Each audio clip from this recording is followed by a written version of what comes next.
My name's Jesse Rojo. I'm the Northside organizer with Community Renewal Society. And to begin with, I want to thank you all for being here tonight for the Justice for Laquan Peace and Unity Rally hosted by the Grassroots Alliance for Police Accountability. Thank you all for being here tonight.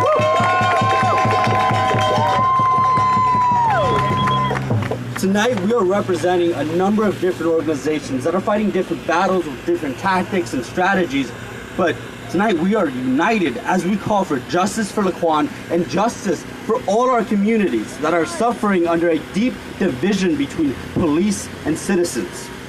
Over the last few weeks, we've seen some major developments. Whether it be the federal consent decree the city is entering, or the millions in dollars that is being spent on police misconduct case, or the bloodshed that continues to this very day throughout our city. Every single day, we are reminded of the trial of Jason Van Dyke, and every single day we pray that we receive true justice. But tonight we will take a moment to reflect on our fight for police accountability, on our fight for justice for Laquan. And so I'm going to introduce you to my co-MC, let him speak about himself, why we are all here. Then we're going to have some people speak about GAPA and police accountability. But again, thank you all for being here tonight.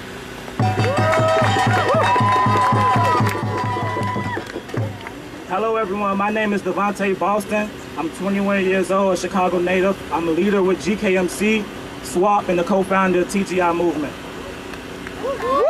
I've been dealing with violence in my community since I can remember. As a black male, I have experienced many injustices, like being shot at, jumped, and having a gun poured out on me. I also have many friends that has been arrested with no cause, and a lot of friends who have died to gun violence. This week, Laquan would have been 21 years old, which is how old I am. He was taken from us in our own community. This could have easily been me. I have been fighting for justice and equality since my freshman year of high school. I have been fighting for safer communities, safer schools, but Laquan was killed by the people that were supposed to keep us safe. That's not right. How are we supposed to believe in a system that don't believe in us? The system needs to change. I stand here a part of GAPA coalition because as a young black youth, my voice in my communities should be included in how we police our communities and how the police is held accountable and how, just like how they hold us accountable. Today we are here to call for justice for Laquan and to call our communities to stay unified in this fight to get justice for Laquan. And now we will have two guest speakers, Chicago youth from the South Side of Chicago, Antonio Magic, a leader with GKMC, and Namir Felton, a leader with Iman.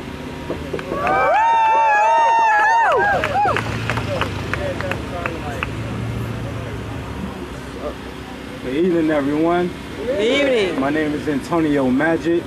I am a co-founder and leader with Good Kids Mad City Inglewood, a youth movement that brought together black and brown youth across the city of Chicago to create support systems for one another and other unprivileged youth in Chicago. Yes.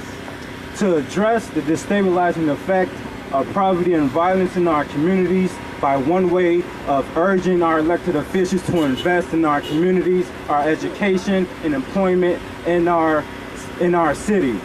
But today we are here in response to another kind of violence.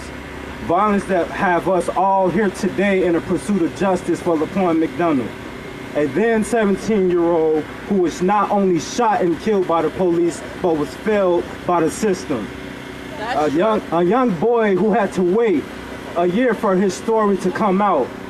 A young boy who had to wait 4 years for a trial to get started for a killer cop that was let off. For 4 years, he had to wait 4 years to sit in his home and live life while this young boy was buried, while his family had to suffer. And this man is brought to court every day with a bulletproof vest on, while we are all still out here in danger, having the fear that we'll one day be taken out by the cops. We see this too often in Chicago, where young and older black men, women, and children fall victim to police shootings. And then we are sold these stories that the officer was fearing for his or her life. or that the suspect exhibited characteristics of an armed individual, or that the suspect accidentally shot himself in the head committing suicide. These are the stories that they tell us about our people. But we are no fools. One thing that we are is fed up though. As a young black man and leader of a Good Kids Mad City and a supporter of GAPA, this trial in the life of Laquan means everything to us. This is why we do the work that we do, to prevent young men from going through a life that Laquan so silently had to experience. For preventing young black men of color from going through violence which Laquan McDonald had to experience. From people who sworn on people who sworn on oath to serve and protect them. Police violence is real. It must be addressed and resolved with major reformation. If not, this system, which was built off a foundation of slave patrols and oppressing the black man and his family, will forever be corrupt and distrusted. But we don't just want indictments and payout settlements. We don't want the same old, same old. We want accountability. We want convictions. We want prison time. We want change. Lastly and most importantly, as Good Kids Mad City do most of this through that movement, public safety needs to be addressed. And the only solution is justice reinvestment, as it will stop other youth from going through the things that Laquan McDonald had to go through. Thank you.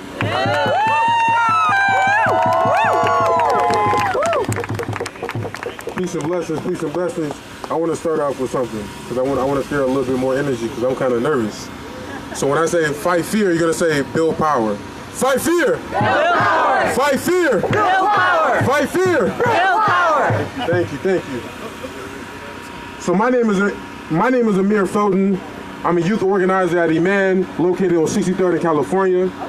I've had my fair share of over-policing in my community, Chicago Line neighborhood, which is the same district that Laquan McDonald was brutally gunned down by Jason Van Dyke.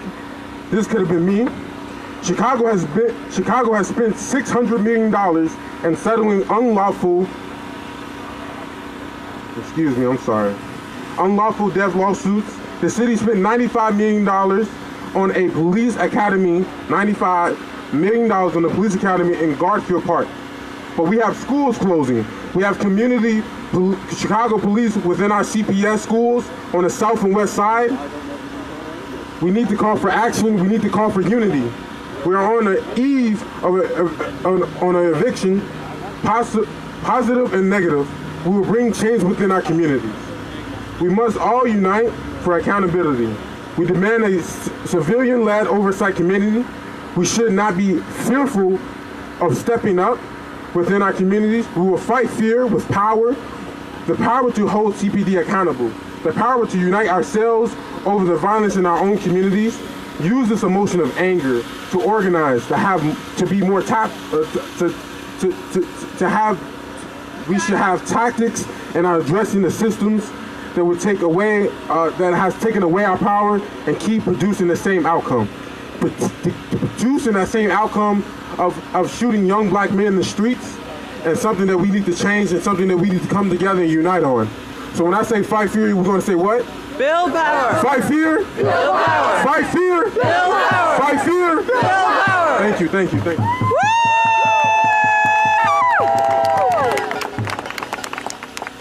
All right, up next, we're going to introduce some of our GAPA supporters. So please welcome Greg Kelly, president of SEIU Healthcare Illinois, one of the largest public unions in Illinois and one of the best because they are championed and led by women of color, as well as William O., a youth organizer with the Hana Center, an organization that works with Asian American communities that are suffering the same injustices that we all are. So let's give them a round of applause. Brothers and sisters, again, my name is Greg Kelly, and I happen to be president of SEIU Healthcare Illinois. And we are here in solidarity with you today. We believe that must be justice for Laquan. And we know that there must be justice for Laquan because our members who live primarily on the south and west sides of this city understand daily the struggle of not having justice in their communities. It is our job to come together and fight with folks who really understand the struggle in our communities. And so it is my honor to be here in solidarity with you today. Our members who work in home care and child care and nursing homes and hospitals live on the west and south sides of this city. And they understand what over-policing means. They understand what disinvestment in community means. And we are under attack as working people. And so we again stand in solidarity with you today. We stand in solidarity with you tomorrow because we want justice not just for Laquan, we want justice for all of our communities. We want justice for all of our communities. Y'all gonna fight with us for justice for everybody? Yeah! All right, thank you, thank you.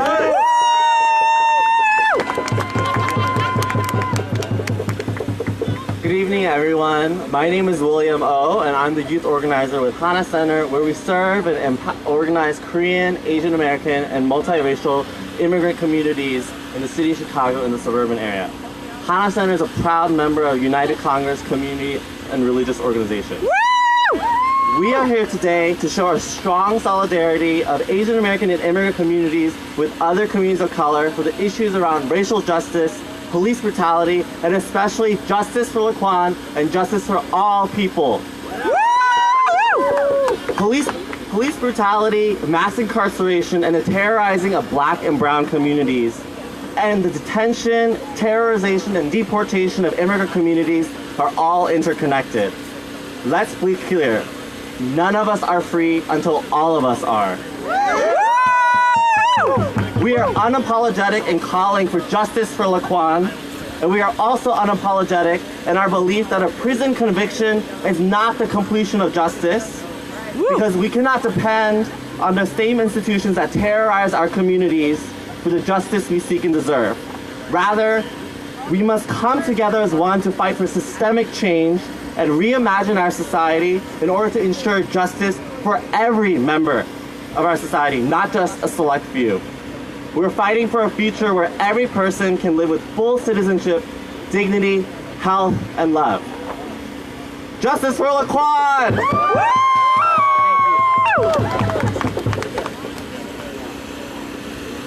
Real fast, I just want to echo the chant that Amir did, to fight, build power, because it takes a lot of courage to fight against a system that has no problem killing us. Like, and I commend everyone that's here. Can we get a round of applause for ourselves, please? And now we have our next speaker, a community member and a representative of the people, Ojo Patterson.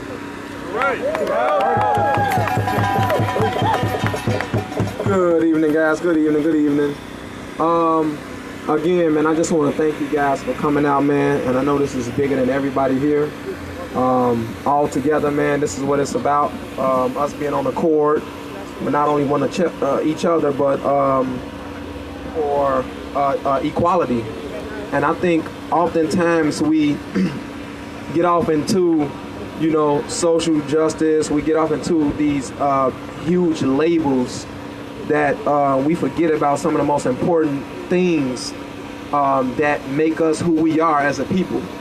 And what I've done is I've put together, along with my testimony, definitions, guys. Let's look at this for a second. Reform: to put or change into an improved form or condition. To amend or improve by change of form or removal of faults or abuses. To put an end to, open parentheses, and evil, close parentheses, by enforcing or introducing a better method or course of action. To introduce or cause to be abandoned, to introduce or cause to abandon evil ways. Reform a drunkard is the example, right? All of us have family members, or some of us might out here be, such as myself, reformed from drug use and abuse and, you know, other things, you know what I'm saying? So we know what reform is. Bugs are crazy. To become change for the better. That's another one for reform. To amend of what is defective, vicious, corrupt, or depraved. To remove or correction of errors or of an abuse or a wrong. Reform has come up a couple times in our history, guys, for the same reason, and it's been because of the misbehavior and misuse of authority through the police departments, no matter what state. For example, in the 1960s, Somerdale, if you guys are not familiar, Somerdale officers were running a scandal in the North Side District, and they were accused of running a large-scale burglary ring, which led to the creation of Chicago Police Board. That was in 1960. In 1970, the Blue Ribbon panel criticized the department's use of force and relations with minority Chicagoans, resulting in a new police disciplinary agency. And then in the 1990s, a wave of officers' indictments led to Mayor Richard M. Daley's Police Integrity Commission, which highlighted shortcomings in the supervision of officers, among other problems, right? So with this new police reform, which is another reform for the same reason and cause that they were in the past, their plan is to allow the same thing to happen through the other reforms to happen this time too. And that's to put in place and in charge people that work for the city, people that are of the department, you know, the police department. How is it that the people that need to be reformed, or we're calling for reform, are in charge of the reforms?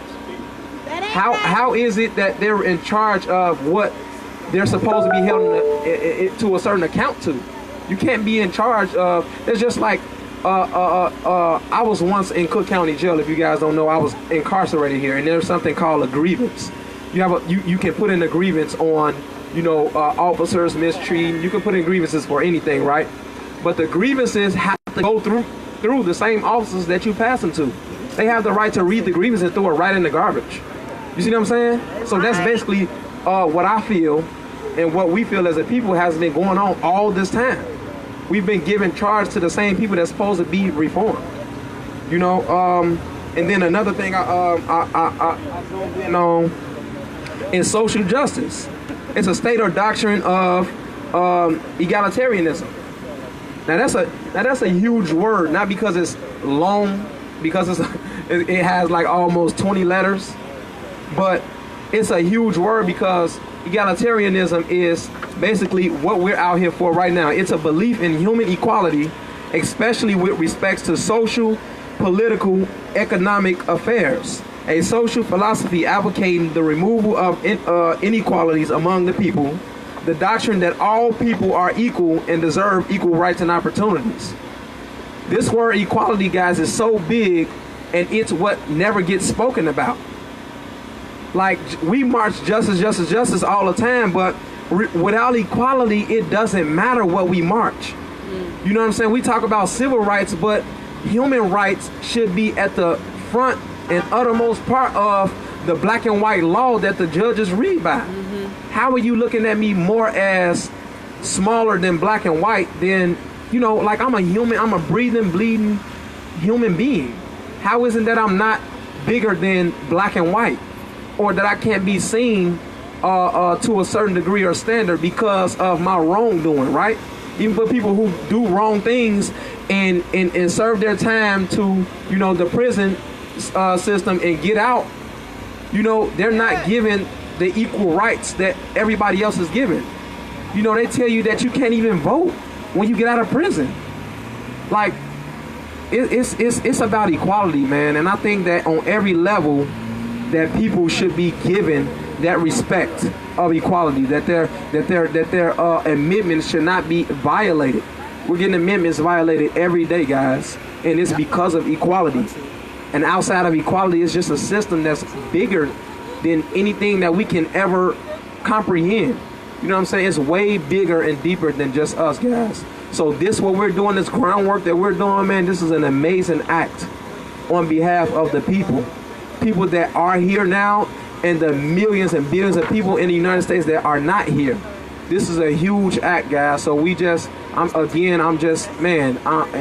amazing to see our brothers and sisters out here and the diversity, man.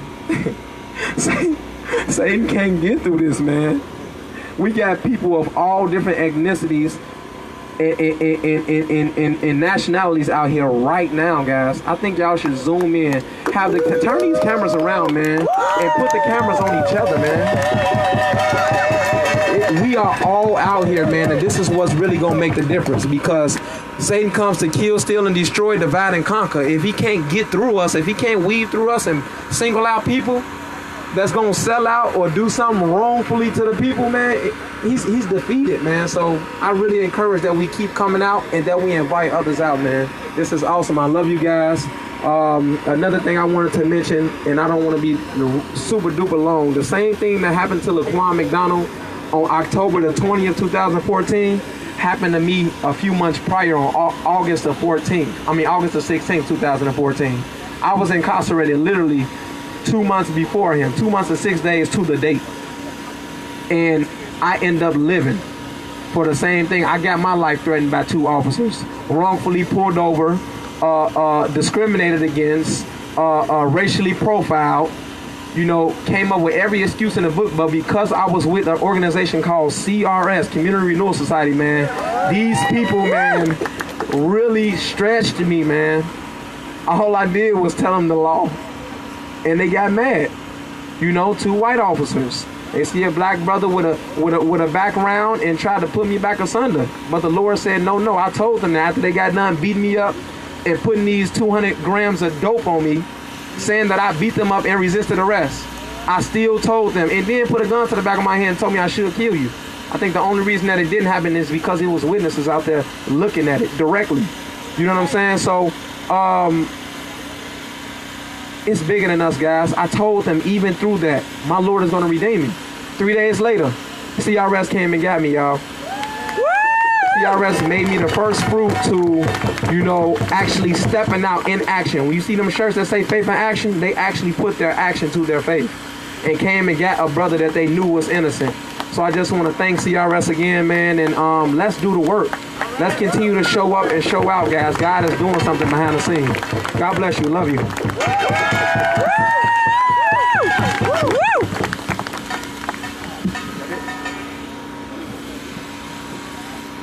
All right, hope you guys didn't remember, but when I say fight fear, you guys say build power, all right? Fight fear! Build power! Fight fear! Build power! Fight fear! Build power! All right, so up next we got our last speaker, so let's get a round of applause for our faith leaders, our leaders who have stood with us at the front of the battle line for justice, who have fought to put faith at the center of justice.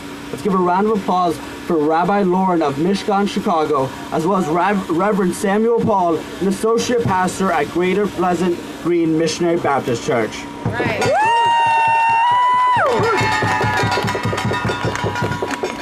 Good evening. Good evening. My name is Lauren Henderson, and I'm a rabbi at Mishkan, Chicago, Jewish community, mostly on the north side. Also has signed on and endorsed the GAPA ordinance. And I'm also a proud community member of the Jewish Council on Urban Affairs.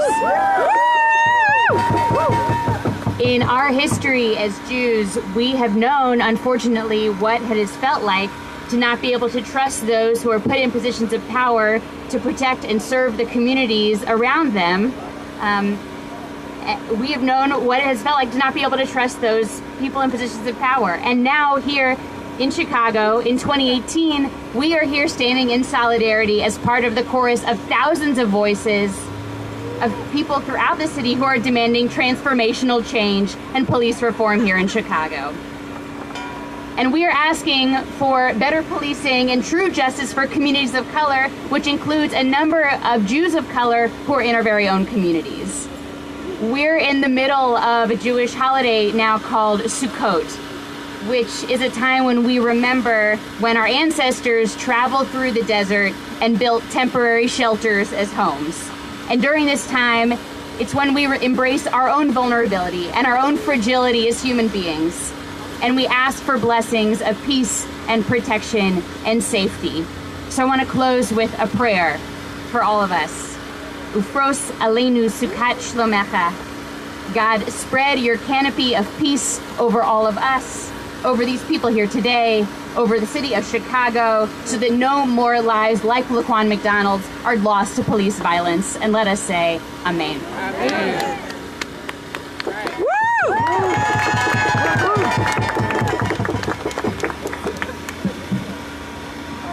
Good evening, everyone. Good evening. Good evening, everyone. Good evening. My name is Reverend Samuel Paul, and I'm an associate pastor at Greater Pleasant Green Missionary Baptist Church on the far south side of Chicago. And I come with you tonight to stand with you tonight. I'd like to read a scripture found in the book of Isaiah, the first chapter. When you spread out your hands in prayer, I hide my eyes from you. Even when you offer many prayers, I am not listening. Your hands are full of blood. Wash and make yourselves clean.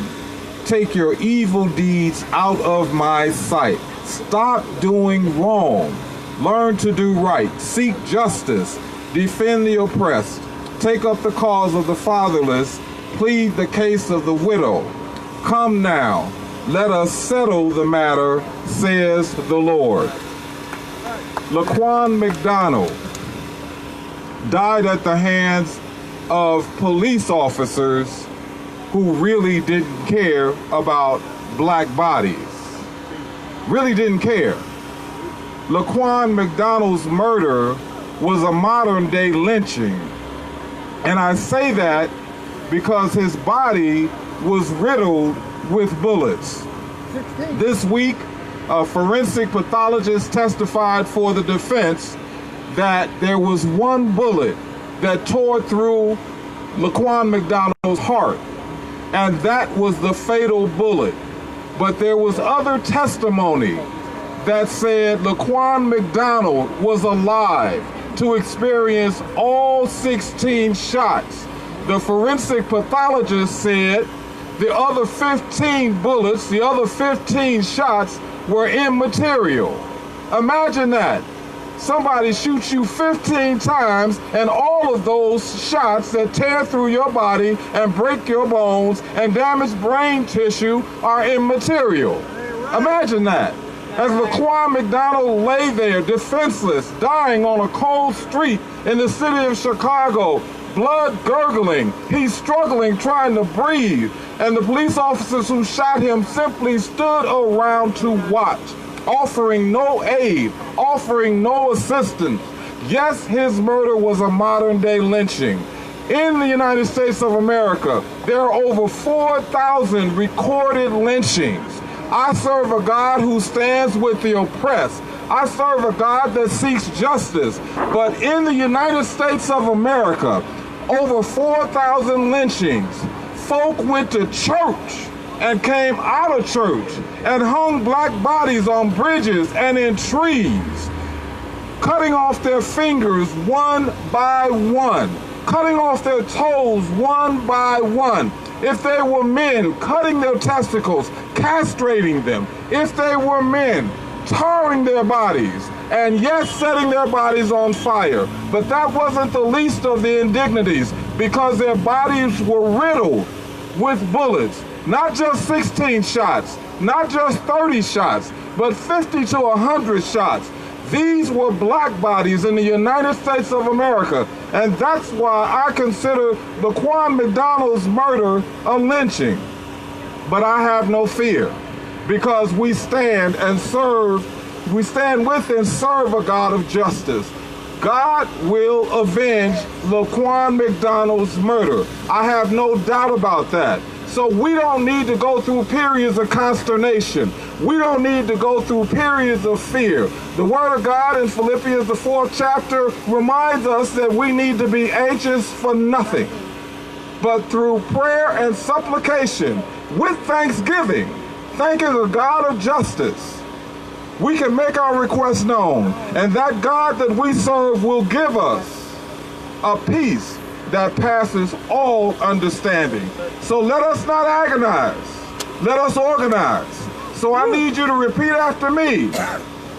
Don't agonize. Don't agonize. Don't agonize. Don't agonize. Organize. Organize. Don't agonize. Don't agonize. Organize. Organize. Don't agonize. Don't agonize. Organize. Organize. Amen.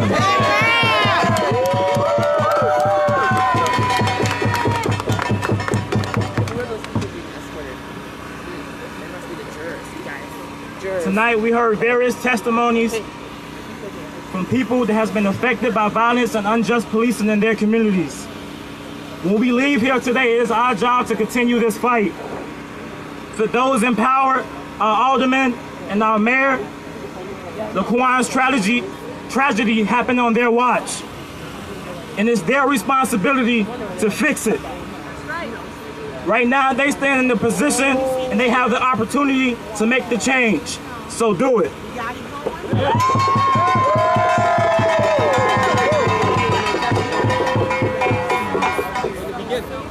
Our call to action is simple, but it is great.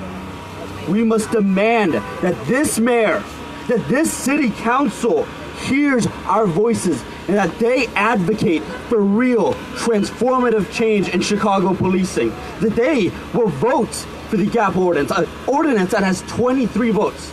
That is 3 votes away. 3 votes away from passing and changing policing in Chicago. Changing Chicago to make it safer and better. 3 votes away. And we can bring that change. And we must bring that change because we cannot afford this broken system where there is no trust, no cooperation between community and police. Where citizens do not believe that they will get justice because of impunity. We cannot afford this broken system.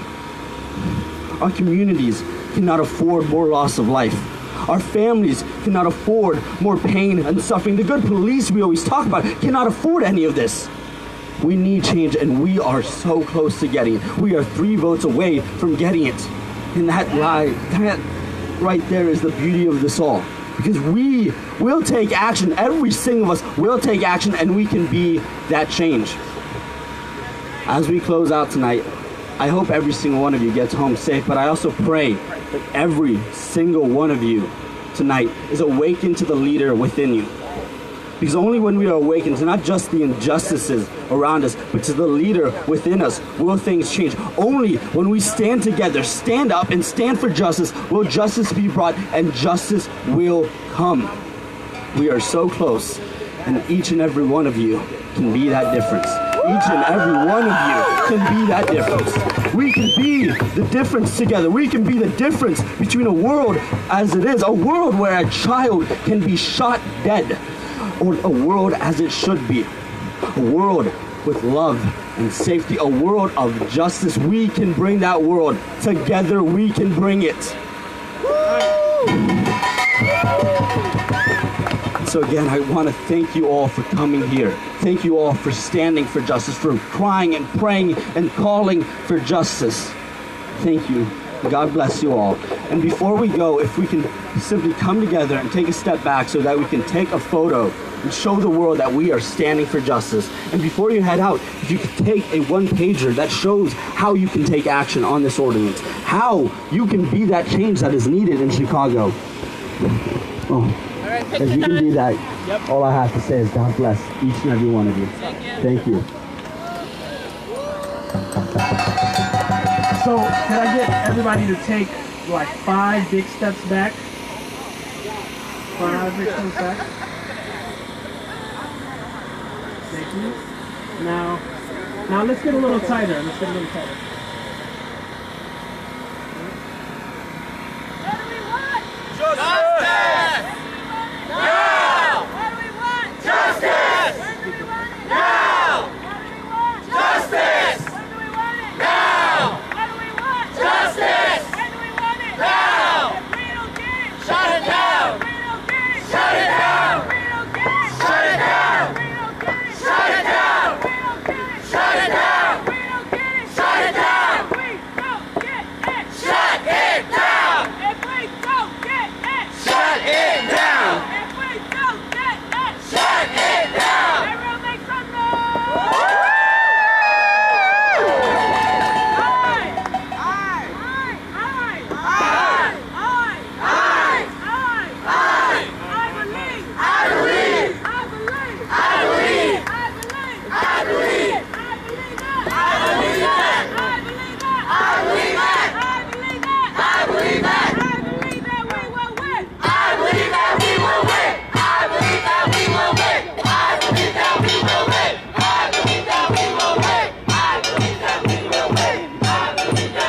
forward.